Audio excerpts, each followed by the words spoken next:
So yun na nga ni guys, birthday ko mo niyan, mga kalderita lamang, kukos naman solo. Yes na. Sobra na nga niyan sa kuya. Isang ingredient, patatas, dalawang lada ng mga ram, bell pepper, carrots. Ready maalis ang kalderita, recipe, UFC kalderita, at saka rino. At saka sibuyas bawang, at saka pampalasa, magic natin mamaya, at saka paminta. Kalderita ni Kapat. Guys, tingnan muna natin itong carrots, patatas na ilalagay sa kalderita ni Kapat. Ito nyo guys, makapatong na rin yung kalderita ni Kapat. Yan mga kapato, nilagay ko na yung bawang. Nilagay ko na yung sibuyas, sige. Sayin natin ha. Ito ribs, buto-buto. Nilaga ko lang kaya rin na kayong kulay. O diba? Lagay natin itong pinaglagaan niya. Kasi nandito yung lasa niya. Sa inyo. Nilagay ko na yung rino.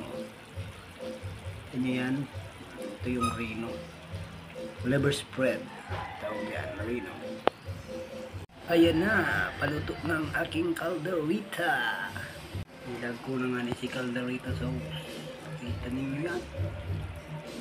Ayan na yung kalderita ni Kapato.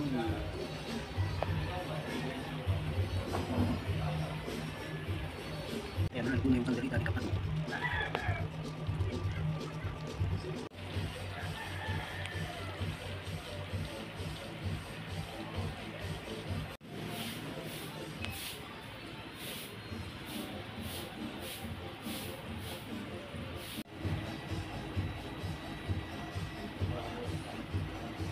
Si Ramsa ng kalderita ni Kapats.